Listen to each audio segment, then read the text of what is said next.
पुढील कार्यक्रम प्रसारित करणारे आहे जॉयस्मेर मिनिस्ट्रीचे मित्र आणि भागीदार.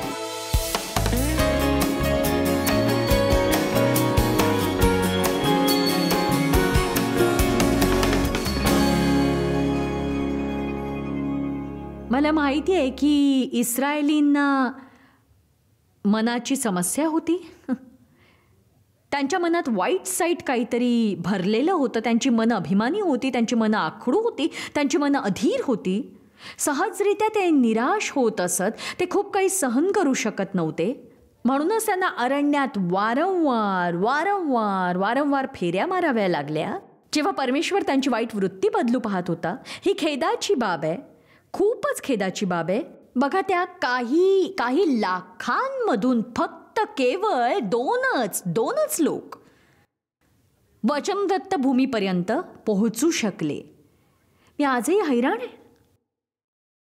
बघा, आपण त्या टक्क्यांकडे पाहून सांगू शकतो की अजून किती ख्रिस्ती खरंच कधी पोहोचले आहेत वचनदत्त भूमीमध्ये.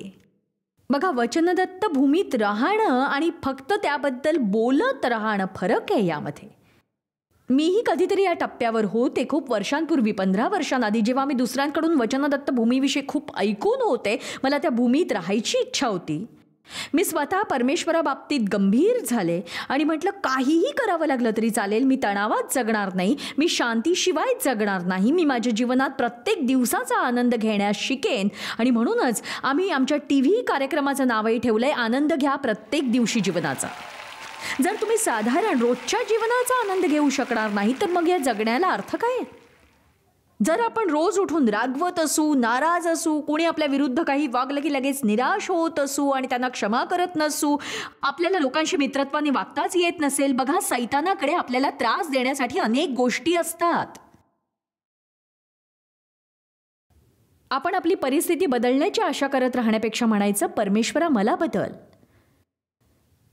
खरोखर ही एका विश्वासणाऱ्यासाठी रूपांतरणाची स्थिती असते. तो एका विश्वासणाऱ्यासाठी निर्णायक क्षण असतो, जेव्हा आपल्याला समजतं परमेश्वर खरोखर या परिस्थितीद्वारे बदलवू इच्छितोय आपल्याला. आणि म्हणूनच जेव्हा परमेश्वर अशा परिस्थितीत आपल्याला टाकतो तेव्हा आपण हे लक्षात घ्यायला हवं की आपल्याकडून काहीतरी अपेक्षा आहे. तो आपल्याला बदलतोय, समोरच्यालाही बदलतोय, सगळ्यांनाच बदलत असतो तो. बघा, परमेश्वर प्रत्येकाचा वापर करतो आणि असंच तो वाईटापासून चांगलं निर्माण करतो.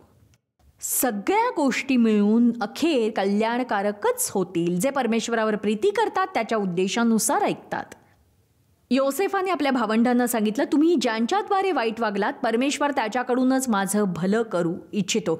परमेश्वर वाईट गोष्टीद्वारेच चांगलंही करतो. तो समोरच्याला आणि तुम्हालाही आत्मिक रूपात सामर्थ्यशाली बनवण्यासाठी प्रयत्न करतो, म्हणजे सैतान तुमच्यावर हल्ला करू शकणार नाही. आमेन. गणना अध्याय 21 वचन 4 आणि 5.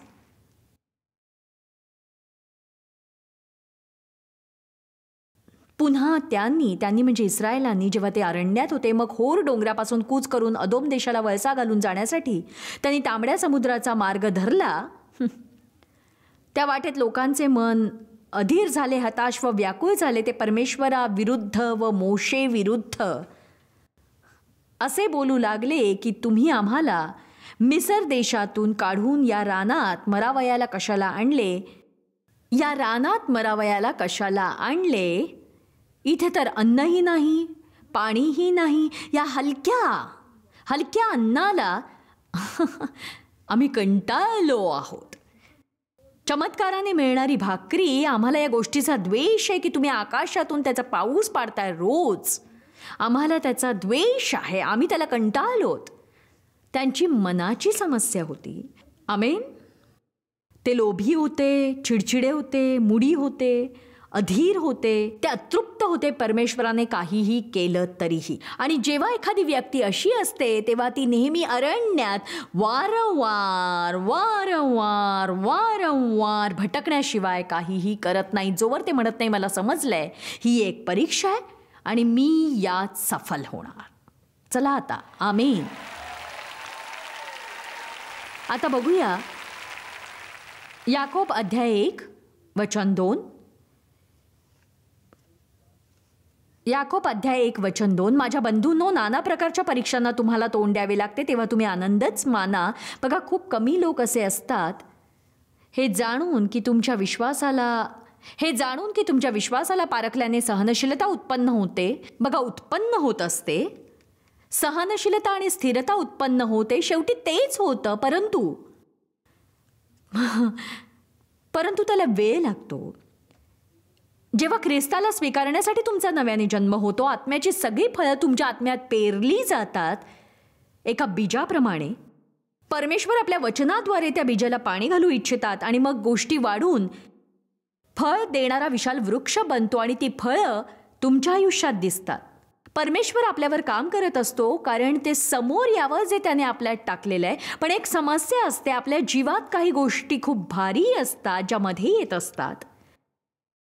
तुम्ही एक आत्मा आहात, तुमचा एक जीव आहे, तुम्ही शरीरात राहता. तुमचं शरीर तुमच्या व्यक्तिमत्वाचा मोठा हिस्सा आहे आणि तुमच्या आत्म्यात जे आहे त्याला तुमच्या शरीरातून बाहेर निघून जिथे ते जगाचं भलं करू शकेल त्याला आपल्या जीवाद्वारेच यावं लागतं, ज्याला क्रॉसवर चढावं लागतं.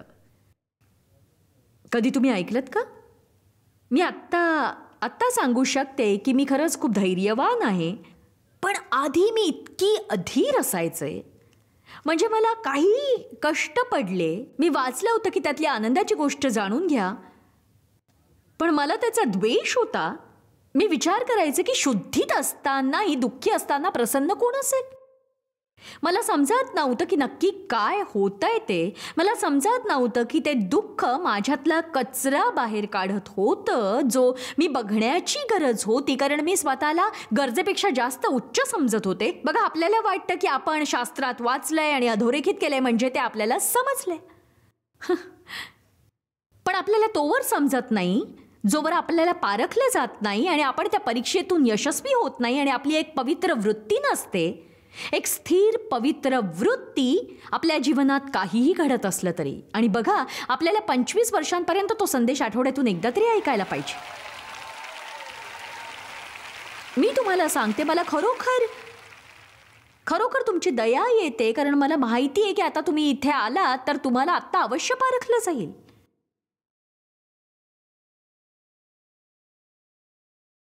हो, आणि आपण त्याबद्दल प्रसन्न असायला हवं.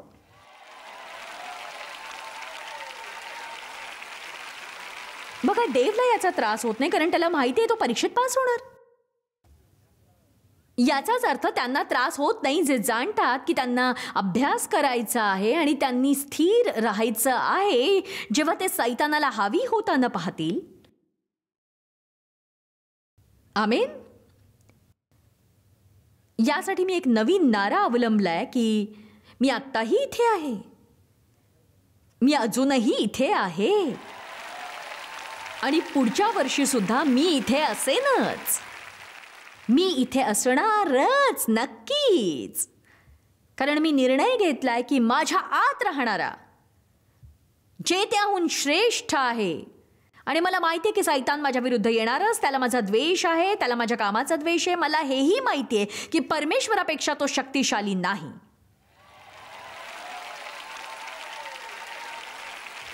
मला माहिती आहे की परमेश्वर माझा बदला घेईल आणि परमेश्वरच मला तारेल.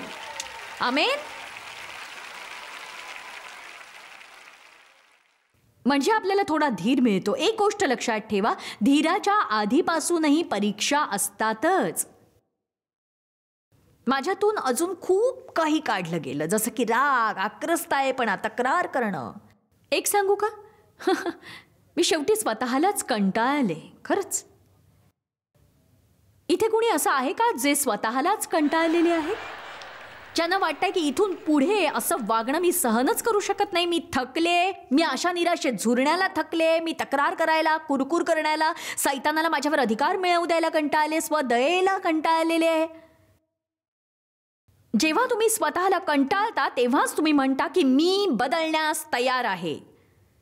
जे करायचं असेल ते करा, मला बेडीने बांधून टाका, ज्याची गरज असेल ते, कारण पुढच्या वर्षी मला यावेळी असंच नाही राहायचं. आमेन.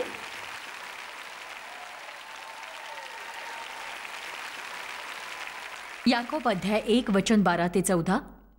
धन्य, प्रसन्न, हेवा करण्याच्या लायकीचे आहे तो मनुष्य जो माणूस परीक्षेत टिकतो तो धन्य, कारण आपणावर प्रीती करणाऱ्यांना प्रभूने देऊ केलेला जीवनाचा मुकुट परीक्षेत उतरल्यावर त्याला मिळेल, परीक्षेत उतरल्यावर मिळेल. एक सांगू तुम्हाला, या परीक्षातून यश मिळवूनच तुम्हाला बढती मिळते. या परीक्षेत यशस्वी झाल्यावरच तुम्हाला बक्षीस मिळतं. जर तुम्ही यावेळी कष्ट सहन करताय किंवा तुम्ही परमेश्वरापासून अनुग्रहाला, पवित्र आत्म्याच्या शक्तीला आपल्या जीवनात सक्रिय करू शकताय, स्थिर राहून कबुली देऊ शकताय, तर त्यातून बाहेर पडल्यावर तुम्हाला बढती प्राप्त होईल. आमेन. बघा, आपल्या खूप प्रकारच्या परीक्षा घेतल्या जातात, अनेक प्रकारच्या. उदाहरणार्थ विश्वासाची परीक्षा, ती परीक्षा ज्यात आपल्याला यशस्वी व्हायचंय.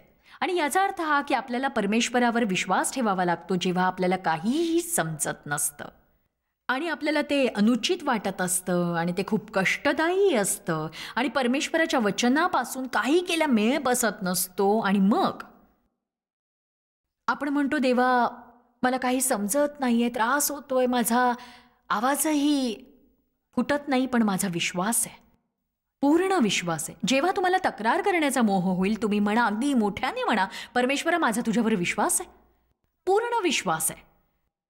तुमचं हे असं वागणं म्हणजे सैतानाच्या आरपार तलवार जाणं. कारण त्याला वाटतं तुम्ही कुठेतरी बसून सांगा, मला समजत नाहीये, काही बरोबर दिसत नाही, मला कारण समजत नाही, अजिबात नाहीये. तुम्ही तुमच्या मित्रांना फोन करता, मला काही समजत नाहीये. का वेळ वाया घालवताय? त्यांना ते काय करतात हेच माहित नाही, तुम्हाला काय सांगणार ते? फोनकडे धावू नका, तर सिंहासनाकडे धावा.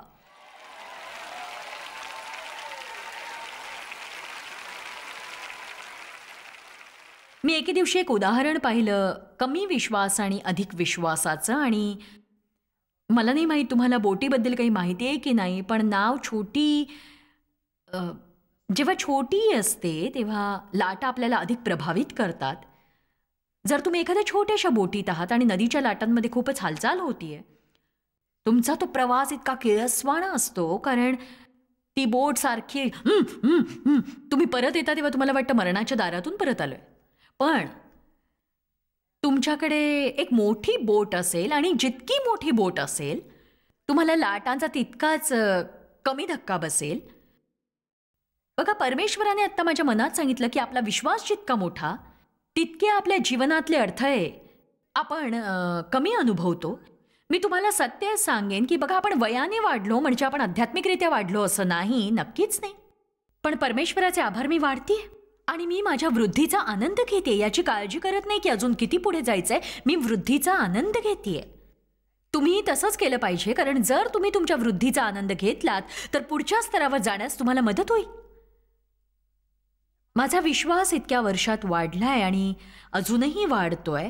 आणि अशा खूप गोष्टी आहेत ज्या आधी मला खूप त्रास देत होत्या, क्रोधित करत होत्या, भयभीत आणि चिंतित करत होत्या. पण आता मला माहिती आहे की मी नाही प्रयत्न करणार यासाठी.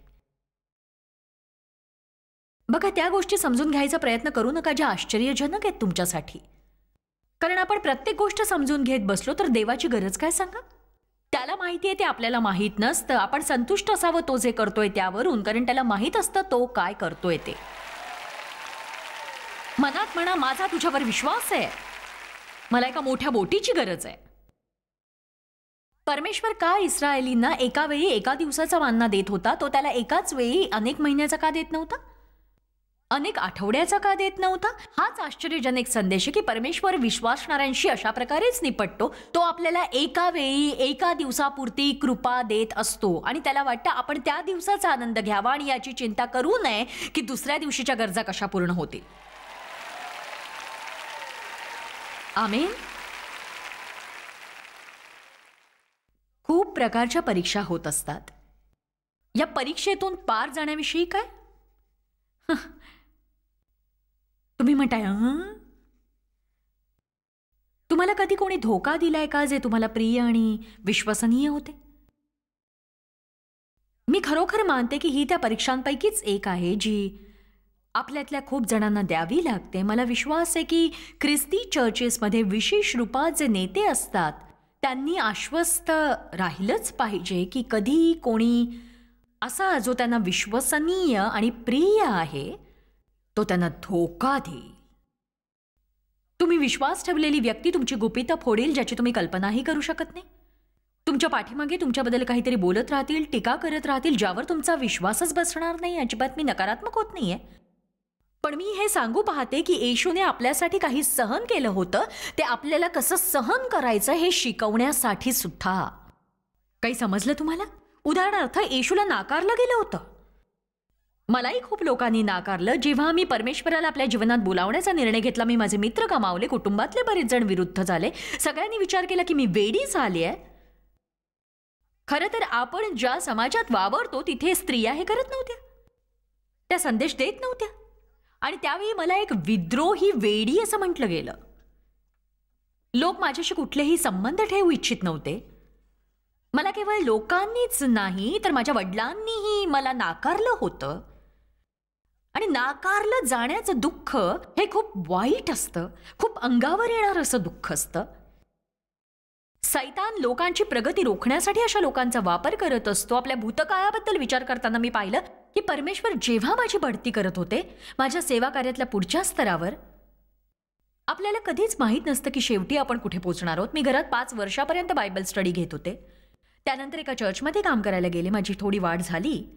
काही काळाने मला तिथे पाळक बनवलं गेलं, जी अजून एक प्रकारची वाढ होती. खूप वेळानंतर परमेश्वराने मला माझं स्वतःचं सेवा कार्य दिलं आणि मी खूपदा अनुभव घेतला. माझी वृद्धी झाली होती. बघा, कधी कधी तुम्हाला वर जाण्यासाठी खाली जावंच लागतं. त्यानंतर परमेश्वराने मला टीव्हीवर आणलं. त्यानंतर त्याने मला दैनंदिन टीव्हीवरही आणलं. पण त्यातल्या प्रत्येक स्तरावर मी नाकारले गेले अनेकदा, अनेक लोकांकडून, माझ्या आयुष्यात असलेल्या आजूबाजूच्या लोकांकडून. माझ्या जीवनातले असे लोक जे मला खूप प्रिय होते आणि मी त्यांची स्वीकृती आणि मंजुरी इच्छित होते. मला शिकावं लागलं आणि तुम्हाला शिकावं लागेल की जरी आपल्याला आवडत्या लोकांचं कौतुक आणि साथ मिळाली नाही तरीही आपण त्यांच्याशिवाय राहू शकतो. आमेन. इतकंच नाही तर शास्त्रानुसार ती आधारशिला जिला निर्मिताने नाकारलं होतं, ही येशूची गोष्ट होती आणि ते आता मृत आधारशिला बनलेत.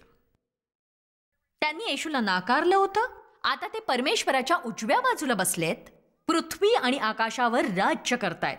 तुम्हाला कदाचित नाकारलं जाईल, पण परमेश्वर तुम्हाला मुख्य आधारशिला बनवू इच्छितोय जर तुम्ही त्याच्यावर दृष्टी ठेवलीत. त्यांनी शिष्यांना सांगितलं, जेव्हा ते शिकवण देण्यास गेले, त्यांनी सांगितलं, तुम्ही कुठल्याही नगरात गेलात आणि तुम्हाला नाकारलं गेलं, ऐका त्यांनी काय करायला सांगितलं, आपल्या पायाची धूळ झाडा आणि पुढच्या नगरात जा आणि आपलं काम तसंच चालू ठेवा. आमेन. बघा, तुम्हाला या 3 परीक्षेत यशस्वी व्हावं लागेल. तुम्हाला या अवस्थेत पोहोचावं लागेल जिथे जर कोणी येऊन तुमचं मोजमाप करेल, तुम्हाला नाकारेल, तुम्हाला मेजवानीसाठी आमंत्रित करणार नाही, तुम्हाला जेवायला बोलवणार नाही, ऑफिसमध्ये तुम्हीच असाल जे परमेश्वरासाठी चांगलं करू पाहताय, सगळे तुमच्यापासून दूर जात आहेत. अशा वेळी तुम्ही देवाला म्हटलं पाहिजे, परमेश्वरा, माझ्याकडे तू आहेस. मला माहिती आहे माझाही दिवस येईल. जर मी स्थिर राहिलो, असं काही मिळवण्यासाठी तडजोड केली नाही जे जग मला देऊ पाहतं, माझा दिवस नक्कीच येईल. त्यांना झटकून टाका आणि पुढे चालत राहा. यहुदाच्या चुंबनाची परीक्षा मला ही सगळ्यात कठीण वाटते. मी काय याला यहुदाच्या चुंबनाची परीक्षा म्हणते, कारण येशूने ही परीक्षा पास केली होती. जर तुम्ही ते वचन वाचाल ज्यात यहुदाच्या व्यवहाराचा उल्लेख केला आहे, तुम्हाला त्याचा गळा आवळण्याची इच्छा होईल. त्याने येशूला फसवलं एका चुंबनाने, इतर कशाने नाही. जेव्हा ते बसले भोजनासाठी आणि येशूने सांगितलं की कोणीतरी मला धोका देणार आहे, यहुदा म्हणाला, पण प्रभू, मी तो नक्कीच नाही. ढोंगी होता तो, खोटारडा आणि ढोंगी. त्याने परुषांबरोबर सौदा केला होता येशूला फसवण्याचा. तो एक लोभी होता. पण एक सांगू का, येशू या परीक्षेत यशस्वी झाला. मला कसं माहित तो झाला? कारण त्याने धाव पूर्ण केली परमेश्वराच्या इच्छेनुसार. त्याने परमेश्वराची योजना पूर्ण केली. त्याने आपली धाव पूर्ण केली आणि तो वधस्तंभावर गेला. आणि त्याने नाकारलं जाण्याला स्वतःला थांबवू दिलं नाही. गैरसमजुतीला त्याने आपल्याला थांबवू दिलं नाही. यहुदाच्या चुंबनाला त्याने आपल्यापासून थांबवलं नाही. म्हणून आपण इथे आहोत. आणि जर तुम्ही सैतानाला आपल्यापासून रोखलत तर भविष्यातही कुणीतरी परमेश्वराची स्तुती करेल तुमची साक्ष आणि तुमच्या पुराव्यामुळे. आमेन.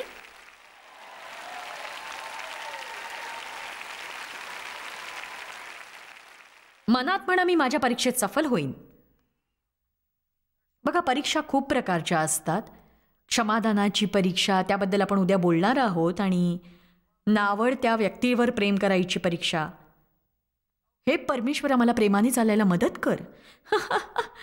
बघा, तुम्ही स्वतःच हे मागितलं, तुम्ही स्वतः हे मागून घेतलं. माझ्या मुलीने 3-4 वर्षाआधी मला फोन केला. तिला एका व्यक्तीचा खूप राग आला होता, इतका की ती अगदी वेडी झाली होती रागाने. आणि ती म्हटले की मी खूपच रागात आहे आणि इतकी त्रासले की त्या व्यक्तीला माझ्या जीवनातून काढूनच टाकायचा विचार करते. मी परत हे सहन करणार नाही, blah blah blah blah blah. आणि ती म्हणाली, परमेश्वराने मला आठवण करून दिली की मी प्रार्थना केली होती की मी सगळ्यांवर प्रेम करीन. बघा, आपण अशी प्रार्थना करतो जी खूप आध्यात्मिक अशी वाटते. परमेश्वरा, मी सगळं समर्पित करतेय, माझी तुझ्यावर प्रीती आहे प्रभू, माझं जीवन घे, माझ्याबरोबर जे करायचंय ते कर. तुझी इच्छा पूर्ण हो, माझी नाही. मला प्रीती करायला शिकव. तो म्हणतो, चला.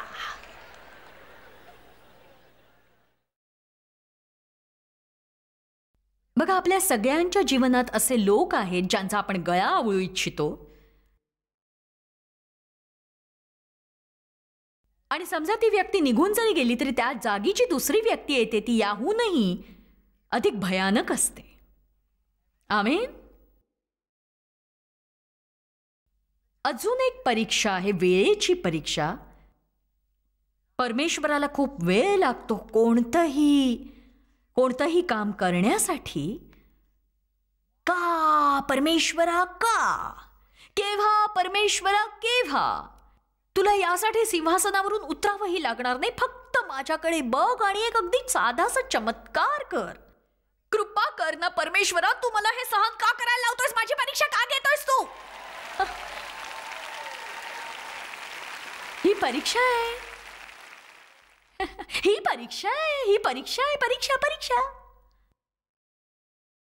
कारण आपल्याला हे ऐकायला आवडतं की हे देवा, माझं मन तुझ्या हातात आहे. चला आता. हो परमेश्वरा, माझं मन तुझ्या हातात आहे. स्तोत्रसंहिता 31:14 बघू. निरुत्साही होण्याची परीक्षा, हताश होण्याची परीक्षा, आपल्या इच्छेनुसार व्हायची परीक्षा, जंगलातली परीक्षा, एकटेपणाची परीक्षा, परीक्षा. पण जसं मी आधी सांगितलं होतं, तुमच्यासाठी एक गोष्ट खूप महत्वाची आहे आणि मला वाटतं तुम्ही हे लक्षात ठेवावं. आज कदाचित पार्किंगमधून निघतानाही तुम्हाला परीक्षा द्यावी लागेल. कुणीतरी मध्येच गाडी घालेल ज्याच्या गाडीवर खूप बंपर स्टिकर्स असतील आणि तुम्ही प्रीतीत चालूच शकणार नाही.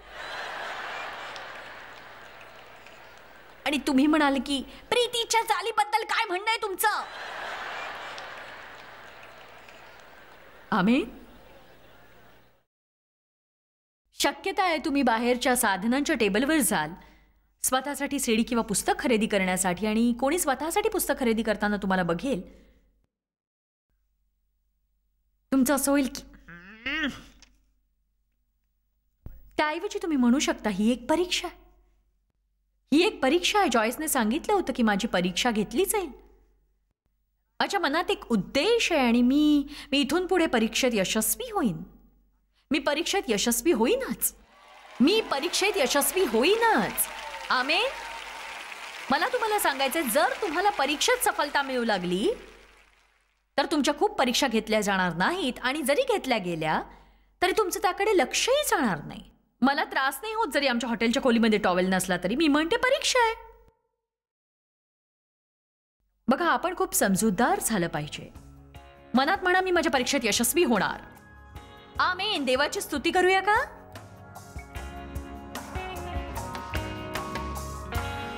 एक सांगू, परमेश्वर आपल्याला ज्या परीक्षातून आणि कष्टातून जाऊ देतो त्याद्वारे आपलं चांगलंच होत असतं. विशेष करून जर आपण सरळ मार्गाने चाललो. त्याचा उद्देश आपला विश्वास वाढवणं असतं. परमेश्वर या सगळ्या गोष्टीचा वापर करतो आपल्याला सुधारण्यासाठी.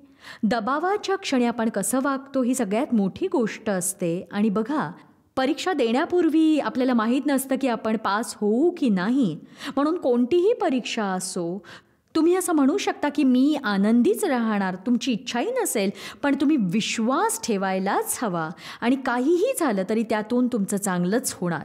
काहीही परिस्थिती तुमच्यावर आली तरी विश्वास ठेवा की जरी काहीही झालं तरी मी सामना करीन आणि चांगला स्वभाव ठेवीन, परमेश्वरावर विश्वास ठेवीन, त्याद्वारे तुमचं चांगलंच होईल. मी तुम्हाला ही साधनं घेण्यास प्रोत्साहित करेन, कारण मला विश्वास आहे हे तुमच्यासाठी जीवन परिवर्तनाचं ठरेल. जॉयस मेयर मिनिस्ट्रीज करता तुम्ही खूप मौल्यवान आहात. आम्हाला तुमचं कौतुक आहे आणि जगभरामध्ये हे सेवा कार्य शक्य करण्याकरता आम्ही आमच्या मित्रांचे आणि पार्टनर्सचे आभारी आहोत. आम्ही एकत्रितपणे भुकेल्यांना खाऊ घालतो, गरिबांना वस्त्र देतो आणि राष्ट्रांना सुवार्ता सांगतो. तुमच्या प्रार्थनेच्या विनंतीकरता आमच्याविषयी आणखी माहिती मिळवा. जॉयसच्या कॉन्फरन्सच्या तारखा पहा आणि ख्रिस्ताची प्रीती जगभरामध्ये पसरवण्याकरता आमचे सहभागी व्हा. याचा सर्व खर्च जॉयस मेयर मिनिस्ट्रीचे मित्र आणि भागीदार करत आहेत.